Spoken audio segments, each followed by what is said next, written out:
चलिए अब हम डिस्कस करते हैं अपना एडवर्टाइजिंग एंड सेल्स मैनेजमेंट का क्वेश्चन पेपर, जो मास्टर्स ऑफ कॉमर्स का है हमारा, एमकॉम 4th सेम का, माशा कुंबरी यूनिवर्सिटी का। तो इसमें मैक्सिमम 75 मार्क्स का आपको ये पेपर देखने को मिलेगा और यहाँ पे आपको जो टाइम लोड किया जाता है वो होता है 2 आवर्स का। तो चलिए डिस्कस करते हैं। इसमें 100 MCQs हैं और चलिए फिर इसमें आप इसके जो इंस्ट्रक्शंस है वो यहाँ से पढ़ सकते हैं। सारे इंस्ट्रक्शंस यहाँ पे दिए गए हैं।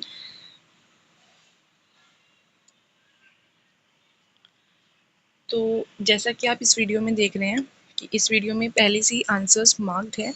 तो आंसर्स मार्क्ड इसमें इसलिए हैं क्योंकि इससे पहले मैंने पूरा 1 आवर का वीडियो शूट किया था इस पूरी PDF का। एंड वो जो वीडियो था उसमें स्क्रीन भी प्रॉपर शो नहीं हो रही थी और वीडियो में जो वॉइस थी वो भी रिकॉर्ड नहीं हो पाई थी प्रॉपर। और ये तभी से इस PDF में ये सब कुछ ऑलरेडी ऐड हो चुका है। जो भी आंसर्स हैं वो आपको टिक लगे हुए मिलेंगे। तो चलिए डिस्कस करते हैं। तो what is an example of publicity? Publicity होती क्या है? तो पब्लिसिटी जो होती है ना, मोस्टली वो एक अनपेड फॉर्म ऑफ एडवर्टीजमेंट होती है।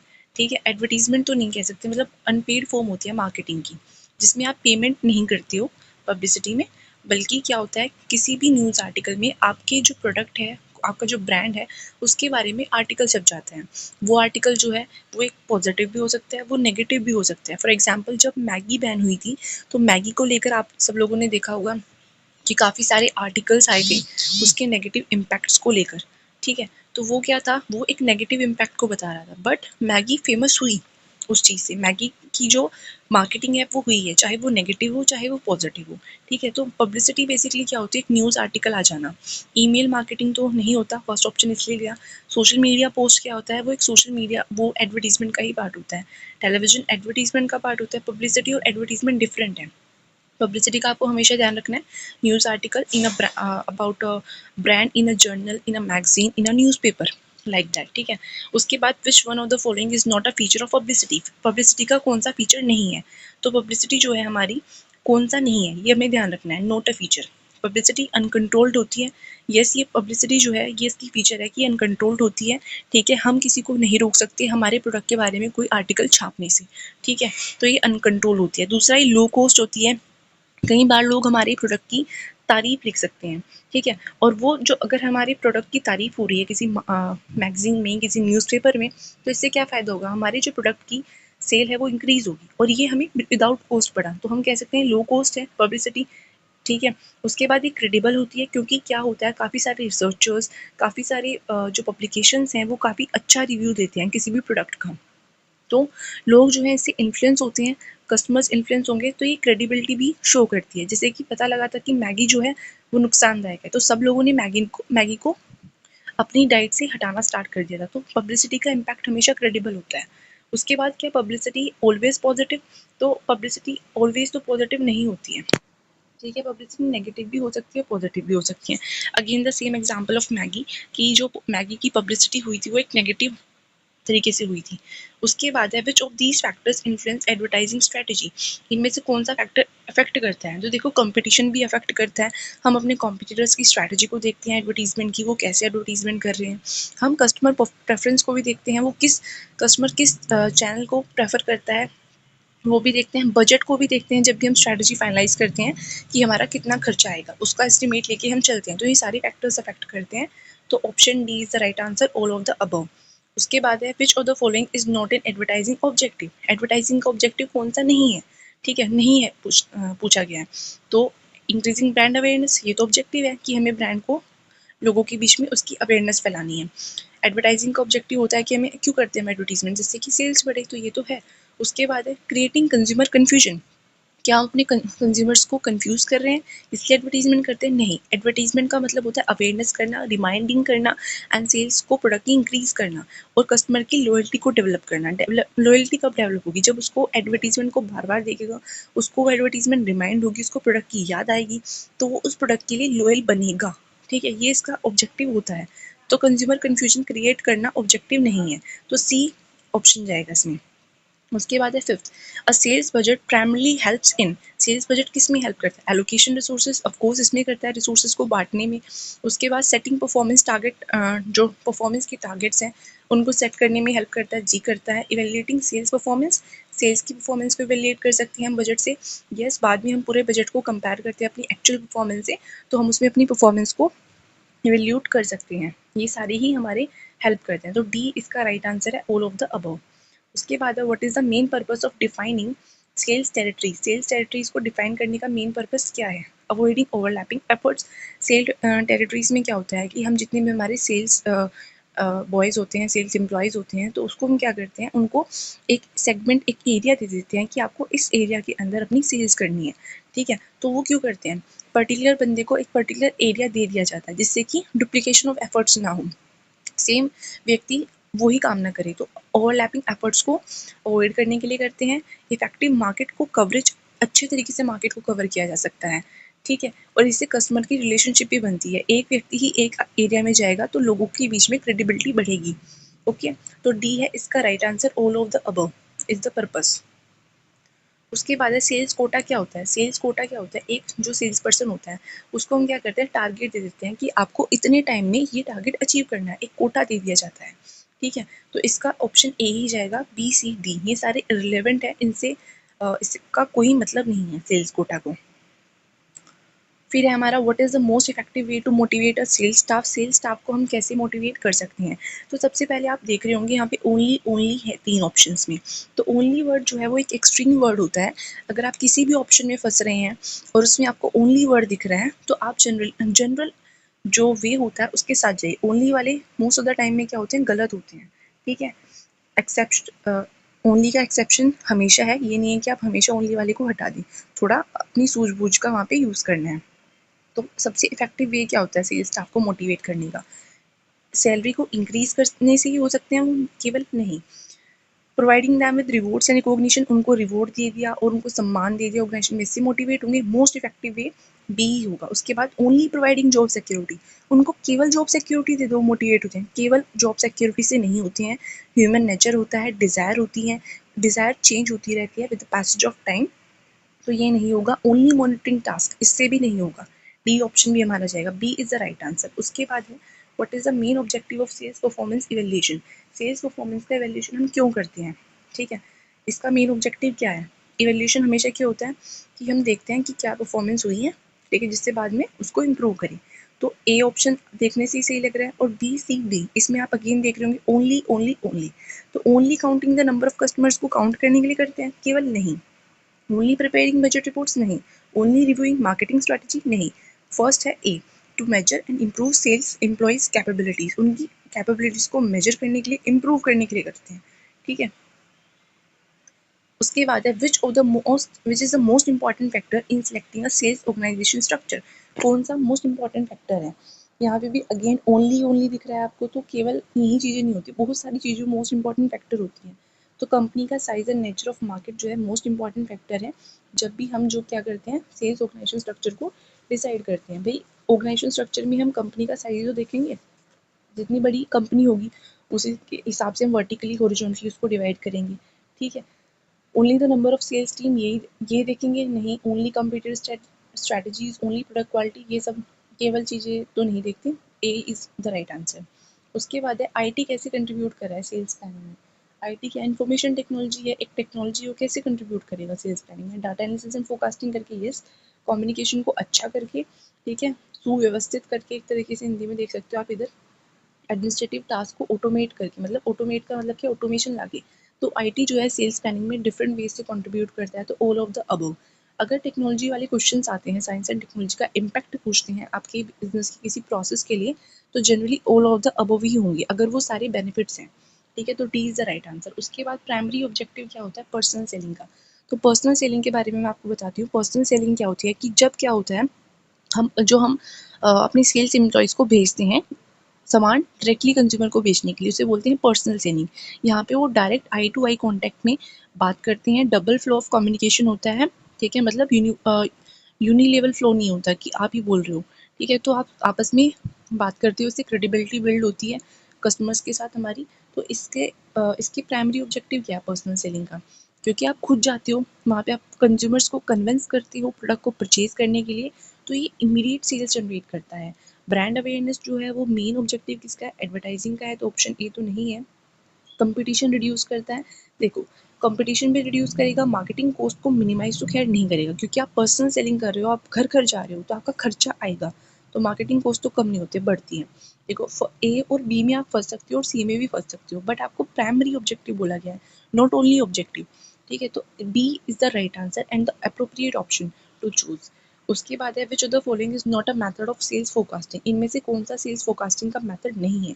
ली स्क्वायर मेथड होता है, मूविंग एवरेज मेथड होता है, डेल्फी मेथड भी होता है, बट स्वोट एनालिसिस जो एक मेथड है definitely strength weakness opportunities and threats को मेजर करने का, बट ये एक नॉर्मल जो स्ट्रैटेजी हम बिजनेस में यूज़ करते हैं वो है, तो सी तो नहीं होगा।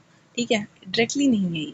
उसके बाद जो सेल्स बजट है वो किस बजट का पार्ट होता है, सेल्स बजट जो है हमारा वो मार्केटिंग बजट का पार्ट होता है। मार्केटिंग बजट काफ़ी ब्रॉड होता है अपने आप में, तो ये इसका पार्ट होता है। प्रोडक्शन बजट, कैपिटल बजट और ह्यूमन रिजर्व बजट, इनसे इसका कोई नाता नहीं है। उसके बाद है which of the following is a part of the advertisement management process, क्या पार्ट है, देखो क्रिएटिव मैसेज डिजाइन करना, यस एडवर्टीजमेंट में आप क्या कर रहे हो, पब्लिक को, कंज्यूमर्स को, पोटेंशियल कंज्यूमर्स को मैसेज दे रहे हो, एक प्रोडक्ट के बारे में बात बता रहे हो, संदेश दे रहे हो, तो आप ये तो एडवर्टीजमेंट मैनेजमेंट प्रोसेस में आएगा। उसके बाद है डिटरमाइनिंग द टारगेट ऑडियंस को डिटरमाइन करना, कि आप अपनी टारगेट को ऑडियंस को देखते हो कि कितनी है, वो डिटरमाइन करोगे कि किसको हमें टारगेट करना है, मतलब किसको लक्ष्य बनाना है, तो वो तो देखेंगे, ये भी आएगा। बजटिंग एंड मीडिया प्लानिंग करेंगे, ऑफ कोर्स करेंगे, तो D is the right answer, सारे ही काम हमारे एडवर्टाइजिंग के मैनेजमेंट प्रोसेस में होंगे। उसके बाद है which of the following is a की ऑब्जेक्टिव ऑफ एडवर्टाइजिंग, का की ऑब्जेक्टिव क्या है, मतलब main objective, to increase sales, ये भी है। स्ट्रॉन्ग ब्रांड इमेज को बनाना, यस अवेयरनेस क्रिएट करना, ये भी है, तो all of the above is the right answer. उसके बाद है what does the DAGMAR approach, DAGMAR approach क्या होती है, डेगमार अप्रोच जो है वो रजल कॉले ने दी थी, if I am not wrong, और इसकी जो डेफिनेशन है यहाँ पे आपको दिख रही हो, क्योंकि आंसर पहले से ही मार्क्ड है, ये है हमारी defining advertising goals for measuring advertising results. Okay, और चलिए नेक्स्ट क्वेश्चन पे चलते हैं। Which of the following is not a traditional stage in the Dagmar approach? जो Dagmar approach हमारी होती है उसमें क्या है, वो रिजल कॉले ने दी थी 1961 में, देखो याद है मुझे भी। और इसमें क्या है कि अवेयरनेस, कंप्रिहेंशन, कन्विक्शन और एक्शन, इसकी 4 पार्ट्स होते हैं, 4 स्टेजेस का प्रोसेस है, तो इसमें कौन सा नहीं आएगा, इसको हम अक्का भी बोलते हैं। ठीक है, आप इससे याद रख सकते हैं, तो इसमें इवेल्यूशन नहीं आएगा, इवेल्यूशन यहाँ से हट जाएगा। उसके बाद ब्रांड अवेयरनेस का मतलब क्या होता है, ब्रांड अवेयरनेस का मतलब होता है कि recognition of brand, brand awareness मतलब ब्रांड को लेके आप जागरूक हो, आपको पता है उसके बारे में। ठीक है, पता है, तो इसका मतलब क्या है, आपने कंज्यूमर के द्वारा ब्रांड को पहचान लिया गया, recognition of a brand by consumers, तो A is the right answer. Brand awareness का मतलब ये होता है कि लोग उसे पहचान जाए, अवेयर हो जाए, जैसे एप्पल को लेके लोग अवेयर हैं, बाटा के शूज़ को लेके लोग अवेयर हैं। ठीक है, तो चलिए what is the role of advertising management, का रोल क्या है, planning and executing advertising strategy, तो ये हो सकता है, मतलब देखो होगा ही ऐसे तो। सोनली कंडक्टिंग मार्केट रिसर्च, केवल मार्केट रिसर्च कंडक्ट करना तो नहीं, सोनली वर्ड अपने आप में एक्सट्रीम वर्ड है तो ये हट जाएगा। प्रोडक्ट के प्राइजेस सेट करना एडवर्टाइजिंग मैनेजमेंट का काम है, नहीं। एडवर्टाइजिंग का तो ये होता है भाई एडवर्टीजमेंट करना, उसको अच्छे से प्लान करना कि वो अच्छे से हो जाए, डिस्ट्रीब्यूशन चैनल्स को हैंडल करना, ये इसका नहीं है, मार्केटिंग मैनेजमेंट का काम है। तो A is the right answer, planning and executing advertising strategies. Next है 21, the main purpose of dividing sales territories, sales territories को क्यों डिवाइड करते हैं हम, to increase competition among sales person, की कंपटीशन बढ़ जाए, नहीं, हम कंपटीशन तो उनमें नहीं बढ़ाते हैं। ठीक है, वर्कलोड को मिनिमाइज करते हैं एक पर्सन के, यस, क्योंकि वहाँ पे हम सेल्स टेरिटरी एरिया दे देते हैं पर्टिकुलर पर्सन को, तो इससे क्या होता है कि वो उनका वर्कलोड कम हो जाता है, उनको डिफरेंट एरियाज पे वो नहीं करना पड़ता, एक व्यक्ति को एक एरिया मिल जाता है, वो अपने हिसाब से उसे मैनेज कर सकता है, तो उसका जो वर्कलोड है वो मिनिमाइज होता है। मार्केटिंग बजट रिड्यूस होता है इससे, होता तो है, बट मेन पर्पस की बात हुई ना, तो मेन पर्पस बी ही होगा, minimise the workload of sales, क्योंकि कई बार ऐसा होगा आपको ज़्यादा ऑप्शन सही लगेंगे, तो आपको बेस्ट ऑप्शन को चुनना है, ये ध्यान रखना। तो चलिए नेक्स्ट क्वेश्चन पे चलते हैं। What is the first step in recruiting a sales force, एक सेल्स फोर्स को रिक्रूट करने में फर्स्ट स्टेप क्या है हमारा, तो इसमें है इंटरव्यूइंग कैंडिडेट। जब भी हम सेल्स फोर्स को रिक्रूट करेंगे तो हम क्या करेंगे, कैंडिडेट्स का इंटरव्यू लेंगे। तो इंटरव्यू तो लास्ट की स्टेज होती है, पहले रिक्रूटमेंट सिलेक्शन, मतलब सिलेक्शन में इंटरव्यू पार्ट होता है। या फिर हम जॉब रिक्वायरमेंट्स को डिटरमाइन करेंगे। सबसे पहले हम जॉब बताएंगे, हमें किस प्रकार का व्यक्ति चाहिए इस जॉब के लिए। तो B is the right answer. Compensation तो बहुत बात की बात होती है, सेल्स ट्रेनिंग भी बात की ही बात होती है, बाद में ही तो सेल्स ट्रेनिंग देंगे उसको हम। उसके बाद है which of the following is not a sales training method, इनमें से कौन सा सेल्स ट्रेनिंग मेथड नहीं है। Role playing, on the job training, case studies या कस्टमर फीडबैक सर्वे। देखो रोल प्लेइंग भी होता है जिसमें आप रोल प्ले करते हो और सेल्स की ट्रेनिंग लेते हो। ऑन द जॉब ट्रेनिंग भी होता है जहाँ पे आप ट्रेनिंग में ही जाते हो, वहाँ पे सीखते हो। केस स्टडी मेथड भी होता है, बट डी नहीं है। कस्टमर फीडबैक सर्वे कोई ट्रेनिंग का मेथड नहीं है, इससे हम परफॉर्मेंस को एनालाइज कर सकते हैं अपनी सेल्स पर्सन की, कस्टमर्स का फीडबैक लेके। तो ये सेल्स ट्रेनिंग का मेथड नहीं है। उसके बाद है 24, which of the following is a common type of sales person compensation. कौन सा इनमें से कॉमन टाइप है। Fix salary, commission based, incentive based, ये सारे ही कॉमन टाइप है। ठीक है, कोई किस तरीके से कर रहा है, कोई किस तरीके से कर रहा है।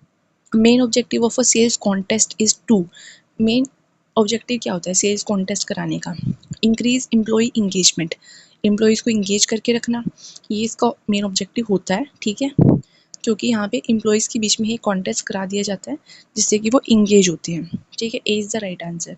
उसके बाद है which of the following is a key factor in evaluating a sales person performance. Sales person की परफॉर्मेंस को इवेल्युएट करने के लिए सबसे मेन ऑब्जेक्टिव कौन सा है। Number of customers contacted, yes ये भी चेक कर सकते हैं हम। सेल्स रेवेन्यू कितना उसने जनरेट किया है ये भी चेक कर सकते हैं। कस्टमर का फीडबैक भी इंपॉर्टेंट होता है जब भी हम सेल्स पर्सन की परफॉर्मेंस को एनालाइज करते हैं। तो D is the right answer, all of the above. उसके बाद है which technique is primarily use for predicting future sales trends. Future trends के लिए हम कौन सी टेक्निक का यूज़ करते हैं। इसके लिए हम रिग्रेशन एनालिसिस का यूज़ करते हैं। रिग्रेशन एनालिसिस से हम फ्यूचर के बारे में जान सकते हैं, फ्यूचर के ट्रेंड्स को स्टडी कर सकते हैं। स्वॉट एनालिसिस एक जनरल मेथड होता है जो हमारा बिजनेस फॉलो करता है। बेंचमार्किंग में हम क्या करते हैं, कुछ स्टैंडर्ड सेट करते हैं। मार्केट सेगमेंटेशन तो कोई ऐसा टेक्निक नहीं है, तो A is the right answer. उसके बाद है which of the following is not a characteristic of advertising, की कौन सी कैरेक्टरिस्टिक नहीं है। तो सबसे पहले एडवर्टाइजिंग पेड फॉर्म है, येस ऑफ कोर्स एक पेड फॉर्म होती है जहाँ पे आपको पेमेंट करनी होती है एक स्पॉन्सर एजेंसी को, या फिर आप खुद इन हाउस एजेंसी रखते हो उससे ही आप अपनी एडवर्टीजमेंट कराते हो। ये पर्सनल कम्युनिकेशन तो नहीं है, क्योंकि पर्सनल कम्युनिकेशन पर्सनल सेलिंग का पार्ट है जहाँ पे आप पर्सनली कम्युनिकेट करते हो। एडवर्टीजमेंट में क्या होता है कि आप न्यूज़पेपर में कोई ऐड दे देते हो।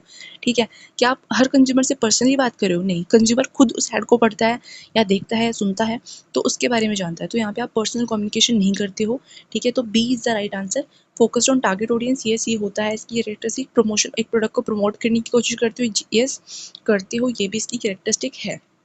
उसके बाद है which of the media is most commonly use, इनमें से कौन सा आप ज़्यादा यूज़ करते हो एडवर्टीजमेंट के लिए। भाई टेलीविजन भी कर रहे हैं, ओरली भी कम्युनिकेट कर रहे हैं। ओरल कम्युनिकेशन क्या होता है, रेडियो के थ्रू, न्यूज़पेपर के थ्रू भी, प्रिंट मीडिया के थ्रू भी कर रहे हैं। तो all of the above is the right answer. उसके बाद है which advertising technique appeals to emotion, कौन सी इमोशन को यूज़ करते हैं। कंपैरेटिव एडवर्टाइजिंग नहीं, कंपैरेटिव एडवर्टाइजिंग अपने आप में एक रेशनल अप्रोच है जहाँ पे आप बहुत सारी एडवर्टीजमेंट को कंपेयर करते हो देन देखते हो। ठीक है, फियर बेस्ड एडवर्टाइजिंग, फियर अपने आप एक इमोशन है तो आप डायरेक्टली इसको रिलेट कर सकते हो ऑप्शन बी को। Which advertising technique appeals to emotion, fear based advertising होता है। लॉजिकल एडवर्टाइजिंग में आप अपनी दिमाग के हिसाब से काम करते हो।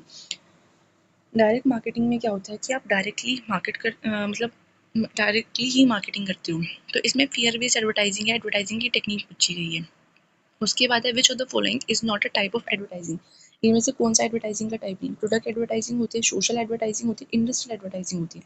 बट पब्लिक रिलेशंस एक ऑल्दो एक सेपरेट कॉन्सेप्ट है जहाँ पे आप पब्लिक रिलेशन मैनेजर्स को अपॉइंट करते हो पब्लिक से बात करने के लिए, तो ये एक डिफरेंट कॉन्सेप्ट है। तो C is the right answer, ये एक एडवर्टीजमेंट का टाइप नहीं है। उसके बाद आईटी कैसे कंट्रीब्यूट करता है, ये सेम क्वेश्चन रिपीट हो गया है, तो इसका आंसर डी है, ऑल ऑफ द अबव। इससे पहले भी क्वेश्चन आया था, अगर किसी ने इस क्वेश्चन को 2 बार किया होगा तो उसको डबल मार्क्स मिल जाएंगे। उसके बाद है which methods are commonly use to motivate sales personnel, कौन से मेथड्स कॉमनली यूज होते हैं। फिक्स सैलरी, फिक्स सैलरी से क्या कोई व्यक्ति मोटिवेट हो सकता है। अगर सारे सेल्स पर्सनल हैं उनकी सबकी सैलरी फिक्स है तो उनमें क्या मोटिवेशन, सबको सेम मिल रहा है, तो मोटिवेशन तो तब होगा जब कुछ आपको एक्स्ट्रा मिलेगा, तो आपको कुछ कमीशन बेस्ड पे मिलेगा तब आप मोटिवेट फील करोगे। जब आपको परफॉर्मेंस के से रिलेटेड बोनसेस मिलेंगे तब आप मोटिवेटेड फील करोगे। तो D is the right answer, both B and C. उसके बाद है which approach is most effective in motivating sales personnel, कौन सी अप्रोच सबसे ज़्यादा अच्छी है अब सेल्स पर्सनल को मोटिवेट करना है। तो पार्टिसिपेटिव मैनेजमेंट का अगर आप यूज़ करते हो, उनको पार्टिसिपेट कराते हो मैनेजमेंट में, तो वो सबसे ज़्यादा मोटिवेट होते हैं। ठीक है। ओट तो C is the right answer. Autocratic क्यों नहीं होगा? ऑटोक्रेटिक में क्या होता है कि आप सारे डिसीजन खुद ही लेते हो और माइक्रो मैनेजमेंट इस रिलेटेड है नहीं, तो ए तो पहले ही हट जाएगा। उसके बाद है which tool is most useful for evaluating sales personal performance, sales personal की परफॉर्मेंस को इवेल्यूट करने के लिए कौन सा टूल सबसे बेस्ट है? तो सेल्स परफॉर्मेंस मैट्रिक्स भी अच्छा है, कस्टमर सेटिस्फेक्शन सर्वे, आप कस्टमर से बात करते हो, उनका सेटिस्फेक्शन जानने की कोशिश करते हो, सेल्स रिपोर्ट से भी आप जान सकते हो, तो D is the right answer, all of the above. उसके बाद है which statement best define advertising, advertising को कौन सी स्टेटमेंट बेस्ट डिफाइन करे? It is free publicity, no, advertising and publicity are all are different. It is the paid form of non personal communication, of course paid form होती है और non personal communication होता है, हम सबसे जाके बात नहीं करते। ठीक है, तो B is the right answer. Advertising और पर्सनल सेलिंग दोनों अपने आप में डिफरेंट है, तो ये तो होगा ही नहीं। ये मार्केट रिसर्च है, एडवर्टाइजिंग नहीं, ये भी नहीं है। What is the main importance of advertising in a marketing strategy, marketing strategy में क्या इंपॉर्टेंस होती है? भाई ब्रांड अवेयरनेस क्रिएट करना, जहाँ भी आपको ये दिखे ना टिक मार दिया करो एडवर्टाइजिंग के ऑब्जेक्टिव्स में, ये तो सही ही होगा। एंड डिमांड को बढ़ाने के लिए what is the key difference between advertising and publicity, मैंने पहले ही बताया एडवर्टाइजिंग पेड होती है और पब्लिसिटी अनपेड होती है या फिर लो कॉस्ट पे होती है, तो A is the right answer. ठीक है, दोनों फ्री तो नहीं होते, एडवर्टाइजिंग में पैसा लगता है, तो बी तो गया। सी क्यों नहीं है? एडवर्टाइजिंग नॉन पर्सनल होती है, ये तो सही है, बट पब्लिसिटी पर्सनल सेलिंग होती है, ऐसा तो नहीं है, पब्लिसिटी और पर्सनल सेलिंग भी डिफरेंट है। और डी बोला गया कोई डिफरेंस नहीं है, अगर कोई डिफरेंस नहीं है तो पूछा क्यों है? मतलब सिंपल सी बात है, ए आएगा answer, advertising and publicity different है, दो वर्ड क्यों आते फिर? उसके बाद है which of the following is considered a benefit of advertising, advertising का बेनिफिट क्या है? ये ब्रांड लॉयल्टी क्रिएट करता है, बार बार रिमाइंड करा के कंज्यूमर्स को कंपनी के प्रोडक्ट के बारे में। ठीक है, उसके बाद what is the primary object goal of advertising in the DAGMAR approach, क्या प्राइमरी गोल है? भाई मेजरमेंट करना कम्युनिकेशन ऑब्जेक्टिव्स का, तो C is the right answer, to achieve measurable communication objectives. उसके बाद है which step in the advertising management process involve the development of creative concept, जहाँ पे आप क्रिएटिव कॉन्सेप्ट का यूज़ करते हो, सिचुएशन एनालिसिस करके, क्रिएटिव स्ट्रैटेजी को डेवलप करके, मीडिया प्लानिंग, बजट एलोकेशन। तो आप क्रिएटिव कॉन्सेप्ट का यूज़ कब करोगे? क्रिएटिव स्ट्रैटेजी को डेवलप करके, तो B is the right answer. नाम से ही क्लियर हो रहा है, 41 का आंसर तो ऐसा है कि आंखें घुमाओ और आंसर मारो, टिक करो। इनमें से कौन सा ट्रेडिशनल एडवर्टाइजिंग की फॉर्म नहीं है? ट्रेडिशनल एडवर्टाइजिंग में क्या आता था? TV, radio, print media. Social media पहले नहीं था, सोशल मीडिया अभी आज के ज़माने की सच्चाई है, तो ये नहीं था, ये अभी मॉडर्न फॉर्म ऑफ एडवर्टाइजिंग है। ठीक है, तो सोशल मीडिया एड्स जाएगा इसमें से। विच of the following is an element of advertising plan, advertising plan का एलिमेंट कौन सा है? ठीक है, एडवर्टाइजिंग में आप किसके बारे में बात करते हो? सेल्स को फोकस करते हो? नहीं। सबसे पहला है मार्केटिंग, मार्केट की एनालिसिस करते हो, देखते हो कि मार्केट में आपके प्रोडक्ट की डिमांड है नहीं है, उसी के हिसाब से आप टारगेट ऑडियंस को डिसाइड करते हो कि किसके पास आपकी एडवर्टीजमेंट जाएगी। ठीक है, उसके बाद है which element is critical in the advertising management process में कौन सा एलिमेंट क्रिटिकल है? ठीक है, मतलब इंपॉर्टेंट है। क्रिटिकल के डिफरेंट मीनिंग होते हैं, कई बार ये नेगेटिव भी हो सकता है, बट क्रिटिकल का मतलब इम्पॉर्टेंट भी होता है। बजटिंग करना, क्रिएटिव स्ट्रैटेजी को डेवलप करना, मीडिया प्लानिंग एंड बाइंग करना, तो ये सारे ही एलिमेंट्स इंपॉर्टेंट हैं। उसके बाद है which of the following best describe advertising objective, तो कौन सा सबसे बेस्ट डिस्क्राइब कर रहा है? तो स्मार्ट, आपको दिख रहा होगा, specific, measurable, achievable, realistic and time bound. उसके बाद है which of the following is not a typical objective of product advertising, इनमें से कौन सा टिपिकल ऑब्जेक्टिव नहीं है? इन्फॉर्मिंग द कंज्यूमर, ये तो है, कंज्यूमर्स को परसुएट करना, ये भी है, ऑडियंस को एंटरटेन करना, ये भी है, प्रमोटिंग एम्प्लॉयज रिक्रूटमेंट, क्या आप प्रोडक्ट की एडवर्टाइजिंग से, ठीक है, अगर जॉब की एडवर्टाइजिंग हो रही है वो डिफरेंट चीज़ है, बट प्रोडक्ट की एडवर्टाइजिंग से क्या आप एम्प्लॉयज़ को रिक्रूट कर सकते हो? तो ऐसा तो नहीं होता, तो D is the right answer, not a typical. DAGMAR approach किसने इंट्रोड्यूस की थी? तो मैंने पहले ही बताया, रोजल कॉली ने 1961 में की थी, इसको अक्का भी बोलते हैं। ठीक है, उसके बाद है हमारा डेगमार अप्रोच के अकॉर्डिंग जो ऑब्जेक्टिव है वो कैसे होने चाहिए, उसमें लिखा हुआ है DAGMAR, M stands for measurable, A is the right answer. ठीक है, वेग और रैंडम इलॉजिकल तो आप पहले ही हटा दोगे क्योंकि ये तो गलत ही है। उसके बाद है पोजिशनिंग का मतलब क्या होता है, पोजिशनिंग का मतलब होता है एक प्रोडक्ट की अपनी एक ऐसी यूएसपी क्रिएट करना, ठीक है, मार्केट में कि लोग उसको देखते ही पहचान जाए। मतलब प्रोडक्ट को लॉन्च करने से रिलेटेड नहीं होता है, इसका मीनिंग पूछा गया है। तो मीनिंग का तो मतलब ये है कि यूनिक इमेज क्रिएट करना in the minds of consumer, तो B is the right answer. उसके बाद है which major factor influences advertising budget determination, तो कौन सा मेजर फैक्टर इन्फ्लुएंस करता है, प्रोडक्ट का प्राइस ये भी करेगा, कंपनी की brand value yes, intensity of competition कितना है मार्केट के अंदर वो भी अफेक्ट करेगा। तो ये सारे ही फैक्टर्स आएंगे डी। तो यहाँ पर आकर हमने अपने 25 मिनट्स में 50 क्वेश्चंस कंप्लीट कर लिए हैं। और साथ ही मैं ये भी कहना चाहूँगी, अगर आपको चैनल के वीडियो अच्छे लग रहे हैं तो प्लीज़ इस चैनल को सब्सक्राइब कीजिए, लाइक कीजिए, शेयर कीजिए एंड कमेंट्स कीजिए। और अगर आप लोगों को इनकी पीडीएफ्स चाहिए तो आप मुझे बता सकते हैं, I will arrange the PDFs and also please वही अगेन शेयर कीजिए अगर आपको अच्छा लगता है। तो चलिए हम अपनी नेक्स्ट 50 क्वेश्चंस में मूव करते हैं इसके साथ ही। तो 51 क्या है हमारा, what is the most important component of an effective advertising strategy, सबसे इम्पॉर्टेंट क्या है एडवर्टाइजिंग का, बजट। देखो बजट तो इम्पॉर्टेंट नहीं होता है बट मोस्ट इंपॉर्टेंट पूछा है। देखो यहाँ पे आपको वर्ड्स पे ध्यान देना है, नंबर ऑफ कंपीटिंग प्रोडक्ट्स नहीं, टारगेट ऑडियंस हमेशा हमारी एडवर्टाइजिंग स्ट्रैटेजी में हमारे लिए सबसे ज़्यादा इंपॉर्टेंट रहेगी क्योंकि हमें उनको ही टारगेट करना है। उसके बाद है what does the top down approach, top down में आप जानते हैं कि टॉप मैनेजमेंट डिसीजन लेता है और वो जो हमारे डाउन अथॉरिटीज होती हैं उनको वो डिसीजन दे देता है। तो इसमें ए है कि budget is decided by top management, A is the right answer. देखो बी क्यों नहीं है, कस्टमर के रिस्पॉन्स पे तो तब सेट होगा अगर वो जो हमारे लोअर लेवल के लोग हैं वो कस्टमर से बात करेंगे, उसके हिसाब से बजट सेट करेंगे तब होगा। ठीक है, एडवर्टाइजिंग एजेंसी से डिटरमाइन होगा बजट, तो ये तो नहीं है। बजट फ्लेक्सिबल होगा, तो ये तो बिल्कुल ही इररिलेवेंट बात इसमें बोल दी है, मतलब क्वेश्चन के साथ मैच नहीं कर रही है। तो top management top down approach. ठीक है, कौन सा मीडिया चैनल जो है वो ज़्यादा टारगेटेड एडवर्टाइजिंग देता है, television, radio, social media, newspaper.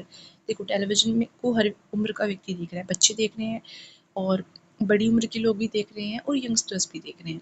Radio में क्या होता है कि मोस्टली जो बड़ी उम्र के लोग हैं वो उसको सुनते हैं, ठीक है, और नॉर्मल लोग भी सुन लेते हैं। सोशल मीडिया में क्या है, आप ज़्यादा टारगेटेड एडवर्टीजमेंट कर सकते हो। देखो अगर कोई व्यक्ति है जिसे कार्स जो हमारी गाड़ियाँ होती हैं उनको शौक है तो वो गाड़ियों की एडवर्टीजमेंट कर सकता है अपने प्लेटफॉर्म से, अपने जो भी उसका बोल सकते हैं उसका पेज है, फैन पेज वगैरह जो भी है। तो सोशल मीडिया से ज़्यादा टारगेटेड एडवर्टीजमेंट होती है। ठीक है, जैसे अगर आप यंगस्टर्स के आपके प्रोडक्ट सेल करने हैं, फॉर एग्जांपल कॉस्मेटिक प्रोडक्ट्स आपको सेल करने हैं, तो आप क्या करोगे, जो इन्फ्लुएंसर्स हैं, ठीक है, जो यंगस्टर्स को इन्फ्लुएंस कर रहे हैं, आप उनको अप्रोच करोगे, उनको बोलोगे कि हमारे ब्रांड का प्रमोशन करो अपने चैनल पे, ठीक है, या फिर अपने पेज पे जो भी है। तो इससे ज़्यादा टारगेटेड एडवर्टीजमेंट होती है सोशल मीडिया के थ्रू। न्यूज़पेपर में क्या होता है, हर उम्र का व्यक्ति उसको पढ़ता है, तो उसमें ऐसी टारगेटेड एडवर्टीजमेंट नहीं हो पाती। ठीक है, तो social media is the right answer. उसके बाद है 54, विच factor is not important identifying the target audience, कौन सा फैक्टर ज़्यादा इंपॉर्टेंट नहीं है, एज, जेंडर, प्रोडक्ट कॉस्ट या फिर लाइफ। देखो एज भी हम चेक करते हैं जब भी हम टारगेट ऑडियंस डिटरमाइन करते हैं, जेंडर भी देखते हैं कि मेल है फीमेल है, ठीक है, लाइफस्टाइल भी देखते हैं कि वो रिच है या फिर वो पुअर है या फिर वो मिडिल क्लास है, ये भी देखते हैं जब भी हम टारगेट ऑडियंस को डिटरमाइन करते हैं क्योंकि हम उनके लिए प्रोडक्ट बना रहे हैं। बट प्रोडक्ट की कॉस्ट नहीं देखते हैं। देखो इस पे हमारा ज़्यादा ध्यान नहीं रहता, क्यों नहीं रहता, for example if someone is making BMW car, ठीक है, तो वो कॉस्ट पे फोकस नहीं करेगा, वो लाइफस्टाइल पे फोकस करेगा। जो व्यक्ति लग्जरी चीज़ों का शौकीन है तो उसको विदाउट थिंकिंग परचेज कर लेगा, वो कॉस्ट कॉन्शियस नहीं होगा। ठीक है, तो ये चीज़ें भी होती हैं। उसके बाद है which segmentation variable involves dividing the market based on age और जेंडर वगैरह के बेसिस पे कौन सा होता है। आपने मार्केटिंग अपना बीकॉम एमकॉम में आपने पढ़ा होगा कि डेमोग्राफिक सेगमेंटेशन उसे बोलते हैं। ज्योग्राफिक में तो हम एरिया वाइज करते हैं, साइकोग्राफिक में हम उनकी परसेप्शंस इन सब चीज़ों के ऊपर देख के करते हैं, बिहेवियर में उनके बिहेवियर के बेसिस पे करते हैं। तो A is the right answer. Positioning क्या करती है, पोजिशनिंग में प्रोडक्ट की जो इमेज है वो क्रिएट हो जाती है, तो इससे वो जो कंज्यूमर है वो उसके कॉम्पिटिटर से डिफ्रेंशिएट कर सकता है उसके प्रोडक्ट को। मैंने पहले ही बताया, तो B is the right answer. उसके बाद है which factor primarily influences the positioning strategy of an advertisement. Primarily focus करो इस वर्ड पे कि कौन सा फैक्टर प्राइमरली अफेक्ट करेगा पोजिशनिंग स्ट्रैटेजी को।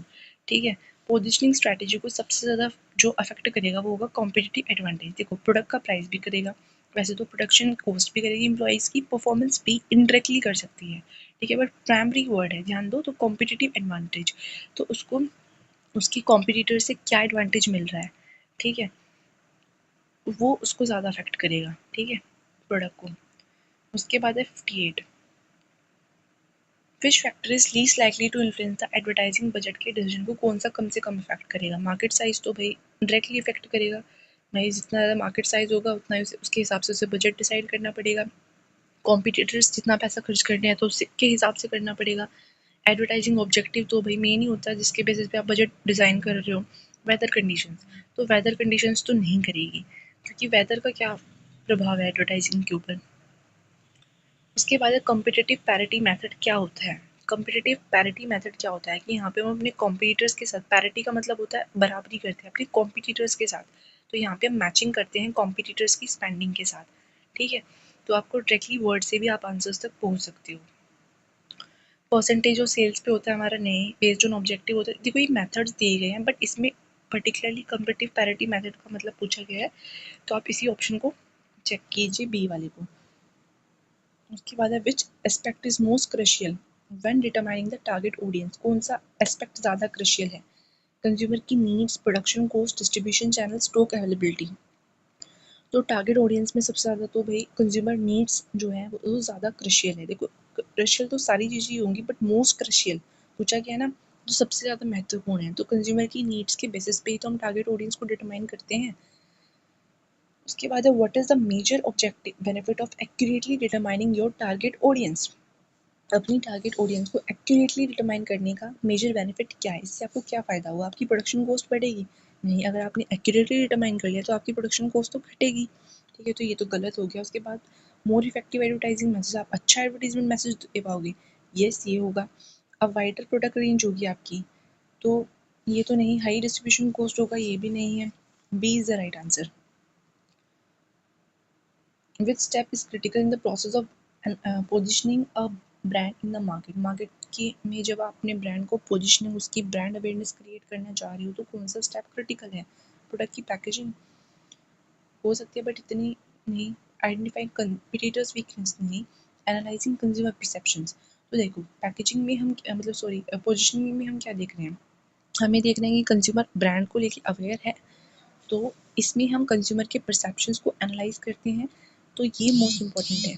ठीक है, उसके बाद है advertising creativity primarily in voice. जब भी हम एडवर्टाइजमेंट को क्रिएट करते हैं तो इसमें क्या चीज़ आती है primarily, unique and fresh ideas. Yes, creativity में का मतलब ही क्या होता है, लॉजिकल रीजनिंग होता है नहीं। कॉस्ट प्रोडक्शन कॉपीराइट करना ये भी नहीं होता। इसका मतलब होता है क्रिएटिविटी में हम कोई अच्छी चीज़ लेकर आए और ओरिजिनल लेकर आए, फ्रेश लेकर आए, तो unique and fresh ideas are important. उसके बाद है 64, the creative process in advertising includes. कौन सा इनमें से क्रिएटिव है, तो प्रिपरेशन, इंक्यूबेशन, इल्यूमिनेशन, वेरिफिकेशन। मतलब पहले तैयारी, फिर चिंतन, फिर प्रेरणा और सत्यापन। ए इज द राइट आंसर। ये एक क्रिएटिव प्रोसेस होता है हमारा एडवर्टाइजमेंट का, जिसमें हमारे ये चार स्टेप्स होते हैं। ठीक है, तो थिंकिंग, राइटिंग एंड एडिटिंग तो नहीं, कॉपी राइटिंग एंड डिज़ाइन भी नहीं, मार्केट एनालिसिस ओनली, तो ये तो डी तो सबसे पहले ही हट जाएगा। आप ए बी सी में फंस सकते हो, तो A is the best answer और right answer. Which of the following is not a creative appeal in advertising. कौन सी क्रिएटिव अपील है। क्रिएटिव में क्या होगा कि आप दिमाग लगाओगे, आप दिमाग का यूज़ करके कुछ अपील्स क्रिएट करोगे। तो इमोशनल अपील भी क्रिएटिव अपील हो सकती है, उसमें आप फियर बेस कर लो, थोड़ा हैप्पीनेस के बेसिस पे कर लो, तो वो क्रिएटिव अपील होगी जहाँ पे आप यूज़ कर रहे हो। रेशनल अपील में भी आप इंटेलिजेंट जो तर्क है, अच्छे तर्क संगत अपील करते हो, इधर लिख भी रहा है। प्राइस अपील में भी आप थोड़ा प्राइस के बारे में अच्छी अच्छी चीज़ें बताओगे। कॉस्ट रिडक्शन कोई अपील नहीं होती, तो D is the right answer. उसके बाद है which element is crucial in copy writing for radio ads. जब भी रेडियो पे आप ऐड देते हो, कौन सा एलिमेंट ज़रूरी है। रेडियो पे कोई विजुअल एड्स नहीं जाती है, ऑडियो जाती है सिर्फ आपकी, तो वहाँ पे एनिमेशन, प्रोडक्ट प्लेसमेंट ये तो होता नहीं। Storytelling and sound effects, B is the right answer. ठीक है, स्टोरी आप जो वहाँ पे बताते हो, ठीक है, स्टोरी का और साउंड इफेक्ट्स जो है वो ज़्यादा ज़रूरी हो जाते हैं जो कॉपीराइट ला सकते हैं। तो क्योंकि वहाँ पे ऑडियो जाती है तो साउंड इफेक्ट्स को आपको ध्यान में रखना चाहिए। उसके बाद मोस्ट इंपॉर्टेंट पार्ट क्या है, कॉपीराइटिंग फॉर वेब एड्स। जब भी आप वेब एड्स को कॉपीराइट करते हो तो इसके लिए आप लॉन्ग पैराग्राफ्स तो नहीं, कॉम्प्लेक्स लैंग्वेज भी नहीं, मिनिमल इंटरेक्शन भी नहीं है, सर्च इंजन को ऑप्टिमाइज करते हो, आप अपने अनुकूल बनाते हो, तो वो सबसे सही आंसर है। उसके बाद है मीडिया शेड्यूलिंग। मीडिया शेड्यूलिंग में क्या होता है, आप टाइम एलोकेशन की बात करते हो कि कब आपकी एड जो है वो टीवी पे आएगी। तो planning when and where ads will appear, ये कहाँ पे आएंगी, किस शो के बीच में आएंगी। जो हाई टीआरपी शोज होते हैं उनके बीच में एड्स आती हैं तो आपको ज़्यादा पेमेंट करनी होती है। उसके बाद है विच media scheduling strategy involves continuous advertising. कौन सी मीडिया शेड्यूलिंग में कॉन्टिन्यूस एडवर्टाइजिंग आपको करनी होती है। तो फ्लाइटिंग में क्या होता है, वो बार बार हटती रहती है, पल्सिंग में भी हटती रहती है। कॉन्टिन्यूस शेड्यूलिंग में आप देख सकते हो जहाँ पे मैच होता है स्टेडियम में, क्या होता है कि जो वो साइड में एरियाज होते हैं वहाँ पे कॉन्टिन्यूस ऐड चलती रहती है, ठीक है। चाहे वो लक्स की होगी, किसी की भी हो गई, ठीक है, वो ऐड कॉन्टिन्यूस चलती रहती है, उसे बोलते हैं हम कॉन्टिन्यूस एडवर्टाइजिंग, जो बार बार हो रही है। वो इतनी बार होती है कि जो मैच देख रहे हैं ना उनको भी याद हो जाती है, ठीक है। उसके बाद है 70, जो मोस्ट इफेक्टिवनेस एडवर्टीजमेंट को मेजर करने का सबसे अच्छा तरीका वो क्या होता है। तो टीआरपी लगाएंगे ज़्यादा लोग, पर ये नहीं है। आप रिटर्न ऑन इन्वेस्टमेंट को ही देखते हो, as a investor, as a businessman, return on investment is most important to you. तो आप जो इफेक्टिवनेस है एडवर्टाइजिंग की वो रिटर्न ऑन इन्वेस्टमेंट के बेसिस पे चेक करते हो कि कितना आपको रिटर्न मिला है वो एडवर्टाइजमेंट में पैसा इन्वेस्ट करके। उसके बाद है what is a centralise advertising system. Centralise advertising system में क्या होता है कि जो डिसीजंस है हमारे वो टॉप लेवल पे होते हैं, ठीक है। तो कॉर्पोरेट लेवल भी अपने आप में टॉप लेवल है, तो इसलिए ए आंसर सही है, where advertisement decisions are made at the corporate level. तो A is the right answer. B क्यों नहीं है, डिफरेंट डिपार्टमेंट लेवल्स पे हो रहे हैं तो ये तो डिसेंट्रलाइज हो गया, तो बी गया। और C system where advertising agencies control decision, तो ये भी नहीं है, एडवर्टाइजिंग एजेंसी तो नहीं होगा क्योंकि ये इन हाउस भी हो सकती है और आउट हाउस भी हो सकती है, ठीक है। System where all department have equal authority, ये भी नहीं होगा। तो राइट आंसर होता है सेंट्रलाइजेशन का। आप जानते होंगे, आपने फ्योल के प्रिंसिपल पढ़े होंगे। सेंट्रलाइजेशन का मतलब क्या होता है, सारे डिसीजन टॉप लेवल करेगा, ठीक है। तो A is the right answer. उसके बाद है वो which of the following is advantage of decentralise. यहाँ पे आपको एडवांटेज देखना है। डिसेंट्रलाइजेशन में क्या होता है कि जो डिसीजन मेकिंग पावर होती है वो स्कैटर्ड होती है, स्कैटरिंग होती है उसकी। तो वहाँ पे डिसीजन मेकिंग हमारी फास्ट होती है, सबके पास अथॉरिटी होती है, फटाफट डिसीजंस ले लेते हैं, बट इसमें यूनिफॉर्मिटी नहीं होती, ठीक है। तो इसका एडवांटेज पूछा है, स्लो प्रोसेस होगा इसमें नहीं, इसमें फास्ट प्रोसेस होता है, क्विक प्रोसेस होता है, कंट्रोल होता है हेड ऑफिस से, नहीं सेंट्रलाइज में कंट्रोल होता है, तो इसमें तो नहीं होता। More flexibility in market specific customization है, ये इसमें फ्लेक्सिबिलिटी है, फटाफट डिसीजन ले सकते हो, अपने हिसाब से डिसीजन ले सकते हो, तो सी इसमें होगा, मतलब एडवांटेज ये है इसका। इसमें कोऑर्डिनेशन कम होता है, तो ऐसा नहीं है, इसमें कोऑर्डिनेशन ज़्यादा चाहिए होता है। इन हाउस एजेंसी क्या होती है, मैंने 2-3 बार आपके सामने वर्ड यूज़ किया है, इन हाउस एजेंसी क्या होती है। तो इसमें क्या होता है कि कंपनी खुद ही अपनी एडवर्टीजमेंट को मैनेज करती है, ठीक है। तो कंपनी ही अपने आप को मैनेज कर रही है, तो ये कंपनी इटसेल्फ होती है। उसके बाद है what is the main disadvantages of ad in house agency. इसमें इन हाउस एजेंसी अगर आप खुद की रखते हो तो क्या डिसएडवांटेज होगा। देखो, इसमें कंट्रोल तो आपका ही होगा, खैर डिसएडवांटेज पूछा है तो इसमें क्रिएटिविटी लिमिटेड होगी। देखो क्यों, क्योंकि आपके ही लोग करेंगे। एक होती है बाहर की एजेंसी जो एडवर्टीजमेंट में बिल्कुल स्पेशलिस्ट होती है, बड़े अच्छे बंदे होते हैं, अच्छी सी क्लासी सी क्रिएटिव सी एडवर्टीजमेंट लेकर आते हैं। पर अगर आप खुद ही एडवर्टीजमेंट करो, भाई पैम्फलेट छाप दिए, ये छाप दिया, तो एक नॉर्मल एडवर्टीजमेंट होती है, ठीक है। तो इन हाउस एजेंसी का डिसएडवांटेज यही है कि आपकी उसमें क्रिएटिविटी कम होती है as compare to external agencies, ठीक है। बाकी तो सारे एडवांटेजेस हैं, कंट्रोल होता है, कॉन्फिडेंशियलिटी भी होती है, एडवर्टाइजिंग कॉस्ट कम भी होती है। अगर आप किसी को बाहर दोगे तो वो ज़्यादा पैसे मांगेगा, अगर आप खुद करोगे तो कम में कर लोगे। तो ये बाकी जो ए बी डी है ये इसके एडवांटेजेस हैं, सी इसके डिसएडवांटेज हैं। उसके बाद क्या है, फर्स्ट स्टेप क्या होता है, जब भी आप एक एडवर्टाइजिंग एजेंसी को सिलेक्ट करते हो तो आप अपनी बिजनेस नीड्स को एंड ऑब्जेक्टिव्स को आइडेंटिफाई करते हो फर्स्ट स्टेप में। तो सबसे हर जगह आइडेंटिफिकेशन ही फर्स्ट स्टेप होता है, तो A is the right answer. उसके बाद है the most common form of advertising agency compensation की कौन सी मोस्ट कॉमन फॉर्म होती है। तो commission based payment most common form होती है एडवर्टाइजिंग एजेंसी कंपनसेशन की। इसमें कोई fix salary, equity based partnership, barter system ये नहीं होता है, तो आपको ए पे ही मार्क करना है जब भी देखिए कमीशन बेस्ड पेमेंट होती है, ठीक है।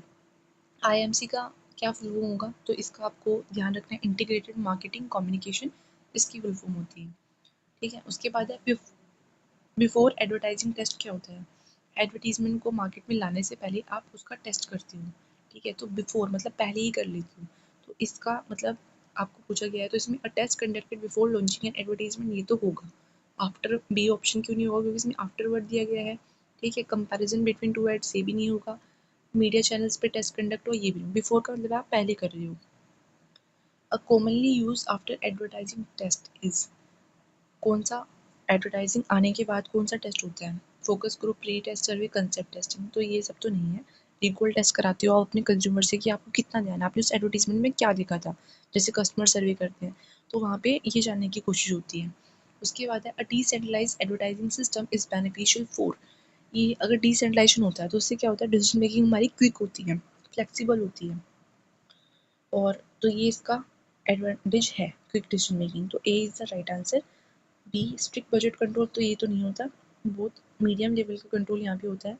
सेंट्रलाइज नहीं होती अथॉरिटी, डिसेंट्रलाइज होती है। लिमिटेड क्रिएटिविटी नहीं होती, अनलिमिटेड क्रिएटिविटी होती है, क्योंकि काफ़ी सारे लोग इन्वॉल्व होते हैं, बहुत सबके पास अथॉरिटी होती है। उसके बाद है which type of advertising system provide uniformity in branding. Uniformity कब आएगी? जब सारे डिसीजन एक बंदा लेगा, वो सारी जगह पे सेम चीज़ प्रमोट करेगा। अगर काफ़ी सारे लोग डिसीजंस लेंगे तो उससे क्या होगा कि यूनिफॉर्मिटी नहीं आएगी। उससे लोग डिफरेंट लोग करेंगे और डिफरेंट आपकी जो बोल सकते हैं पैकेजिंग भी डिफरेंट हो सकती है, बहुत सारे प्रॉब्लम्स आ सकते हैं। तो सेंट्रलाइज सिस्टम में ही ब्रांडिंग अच्छी होती है। ठीक है, डिसेंट्रलाइज में क्या होगा कि बहुत सारे लोगों के पास पावर होती है तो उसमें लूप होल्स आ सकते हैं। प्राइमरी ऑब्जेक्टिव क्या होता है डिजिटल एडवर्टाइजिंग का? To increase product sales, to build brand awareness. तो प्राइमरी ऑब्जेक्टिव में एडवर्टीजमेंट का होता है ब्रांड अवेयरनेस को बिल्ड करना।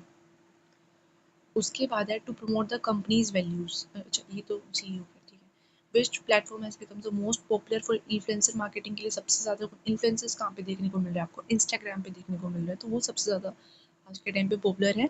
बहुत सारी एड्स आप देखते होंगे इंस्टाग्राम पे जब भी।